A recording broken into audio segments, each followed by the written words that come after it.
Hello செல்லக்குட்டீஸ், இன்னைக்கு இந்த barbarian line versus Kodiaq pier இந்த ரெண்டு மிகப்பெரிய டைட்டனுக்கும் சண்டை வந்தா எந்த மிகப்பெரிய டைட்டன் வின் பண்ணும் அப்படின்றதான் நம்ம இன்னைக்கு இந்த வீடியோ பதிவுல பார்க்க போறோம். அதனால வீடியோவை ஸ்கிப் பண்ணாம கடைசி வரைக்கும் பாருங்க, ரொம்பவே இன்ட்ரெஸ்டிங்கா இருக்கும்.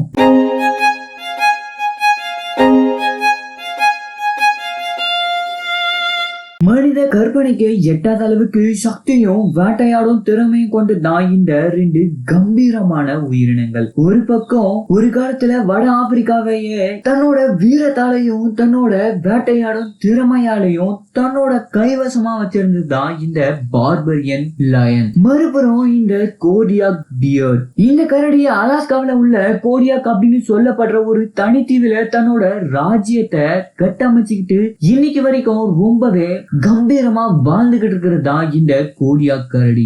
இந்த பார்பரியன் லயன்ல இருந்து ஆரம்பிப்போம். இந்த பார்பரியன் சிங்கம் வயது முதிர்ந்த ஆண் பொதுவா 400 இருந்து 600 பவுண்ட் வரைக்கும் இருக்கும். அதாவது 180 இருந்து 270 கிலோ வரைக்கும் இருக்குமா. இந்த பார்பரியன் சிங்கத்தோட ஹைட் 3.5 அடி, அதாவது 1.1 மீட்டரும். உடல் நீளம் எவ்வளவு இருக்கும் அப்படின்னா 6 அடி. இந்த சிங்கத்தோட வெளிப்புற தோற்றத்தை பார்க்கவே ரொம்பவே ஷைனிங்கா வெளிர் மணல் நிறத்துல இருக்கும். அதோட கழுத்து பகுதியில இருக்கும் ரோமங்களும் கருப்பு நிறத்திலையும் அடர் பழுப்பு நிறத்திலையும் இருக்கும். இந்த ரோமங்கள் அதோட வயிற்று பகுதி வரைக்கும் நீண்டு பார்க்க ரொம்பவே பயங்கரமா இருக்கும். இந்த பார்பரியன் சிங்கத்தை மற்ற சிங்கங்களோட ஒப்பிடும் போது இந்த பார்பரியன் சிங்கம் ரொம்பவே பெரிதளவுல இருக்கும். இன்னும் சொல்ல போனா ரொம்பவே வலிமையான உடலமைப்பு மற்றும் தசை வலிமைக்கு பெயர் போனதுதான் இந்த பார்பரியன் சிங்கம். இன்னொரு புறம் கோடியாக் கரடி. இந்த கோடியாக் ஆண் கரடிகள் பொதுவா 900 இருந்து 1600 பவுண்ட் எடை வரைக்கும் இருக்கும்னு சொல்றாங்க. அதாவது 410 இருந்து 730 கிலோ வரைக்கும் இதோட உடல் எடை இருக்குமா. இந்த கரடி தன்னோட 2 பின்னங்கால்களால ஏந்து நின்றா 10 அடி, அதாவது 3 மீட்டர் உயரம் வரைக்கும் இருக்குமா. இந்த கோடியாக் கரடியோட தோள்பட்டையில சின்னதா கூம்பு வடிவத்துல ஒரு தசை இருக்கும். அந்த தசை உணவை தேடி ரொம்ப பயணம் செய்யவும் மண்ணை தோண்டவும் ரொம்பவே உதவியா இருக்கும். இந்த கரடியோட ரோமங்களை பார்க்க பொன்னிறத்துல இருக்கும், இல்ல ரொம்பவே அடர் பழுப்பு நிறத்திலையும் இருக்கும், இல்ல ஒரு சில நேரங்கள்ல சிவப்பு நிறத்திலையும் தெரியும். இந்த கரடியோட ரோமங்கள் ரொம்பவே அடர்த்தியா இருக்கும். எதனால அப்படின்னா அலாஸ்கால ஏற்படும் காலநிலையில உயிர் வாழ்றதுக்கு தகுந்த மாதிரி இன்சுலின் கொடுக்கதான் அந்த அடர்த்தியான ரோமங்கள் இருக்கு. இந்த கரடிக்கு பெரிய உருவம் மட்டும் இல்லாம இது ரொம்பவே சக்தி வாய்ந்ததும் கூட. ஆனா இதோட 4 பாதங்கள்ல இருக்கும் ரொம்பவே ஷார்ப்பான நகங்கள் 4 இன்ச், அதாவது 10 சென்டிமீட்டர் வரைக்கும் இருக்கும். இந்த பெரிய பூனை இனங்கள் எல்லாமே பெரிய ஏரியா தான் விரும்பி வேட்டையாடி சாப்பிடும். இந்த பார்பரியன் சிங்கமும் அட்லஸ் மலைப்பகுதியில சிவப்பு மான் இல்ல காட்டு பன்றிய வேட்டையாடும். இது எதுவுமே கிடைக்கல அப்படின்ற பட்சத்துக்கு பண்ணைகள்ல இருந்து விலங்குகளை தாக்கும். இந்த பார்பரியன் சிங்கம் அடிக்கடி மனிதர்களோட பண்ணைகள்ல இருக்கும் கால்நடைகளை வேட்டையாடும். இதுவுமே எல்லா சிங்கங்கள் மாதிரியே தான் தன்னோட இறைய கழுத்தை நெரிச்சு கொல்லும். இந்த கோடியாக் கரடி ரொம்பவே வித்தியாசமானது அப்படின்னு சொல்லணும். ஏன் அப்படி சொல்றேன் அப்படின்னா இந்த கரடி மாமிசமும் சாப்பிடும், தாவரங்களையும் சாப்பிடும். சொல்ல போனா மனிதர்கள் மாதிரின்னு வச்சுக்கோங்க. வருஷத்துல சில நேரங்கள்ல குறிப்பா கோடை இல்ல இலையுதிர் காலத்துல தாவரங்கள் அதிக அளவுல இருக்கும்.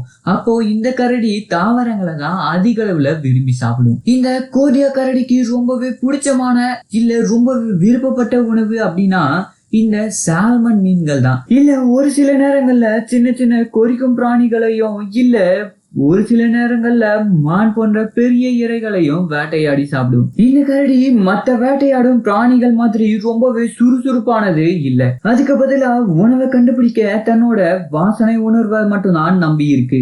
இந்த கோடியாக் கரடியோட உணவு பட்டியல்ல 170% மீன்கள் தான் இருக்கும். எதனால அப்படின்னா மீன்கள் தான் எளிதில் கிடைக்கக்கூடிய உணவு அப்படின்றதுனாலதான். இந்த சிங்கங்கள் எல்லாமே ஒரு காட்டுத்தனமான சோசியல் அனிமல் அப்படின்னு தான் சொல்லணும். ஏன் அப்படின்னா இந்த சிங்கங்கள் எல்லாமே குரூப்பா தான் வேட்டையை ஆடும். இந்த பார்பரியன் சிங்கங்களும் மத்த சிங்கங்கள் மாதிரியே தான் நைட் டைம்ல இல்ல விடிய காலையில இல்லனா சாயங்கால நேரத்துல ரொம்பவே சுறுசுறுப்பா இருக்கும். மத்த சிங்கங்கள் மாதிரியே தான் இதுவும் குழுவா சேர்ந்து வேட்டையாடுறதுனால அதிக அளவு வெற்றி அடையுது. இந்த கோடிய கரடிகளும் மத்த பழுப்பு நிற கரடிகள் மாதிரியே தான் சுற்றுச்சூழலுக்கு ஏற்ற மாதிரி வாழ்க்கை முறைய மாற்றிக்கொள்ளும். இந்த கோடிய கரடிகள் எல்லாமே பொதுவா தனித்து வாழக்கூடிய விலங்கு. இந்த கோடிய கரடிகள் மத்த பழுப்பு நிற கரடிகள் மாதிரியே தான் உணவு பற்றாக்குறை நேரத்துல கிட்டத்தட்ட 7 மாசம் தூங்க போயிடும். இந்த கோடிய கரடிகள் ஒரு விதமான சத்தத்தை எழுப்பும். எதுக்காக அப்படின்னா தகவல் தொடர்புக்காகவும் இல்ல இது என்னோட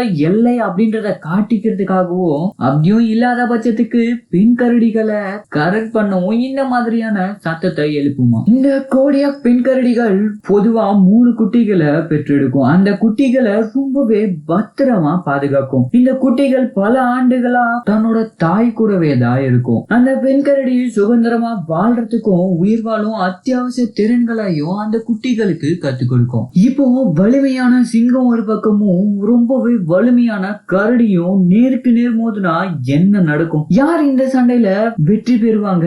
இந்த மாதிரியான சண்டைகள் இயற்கையாவே 100% நடக்காது.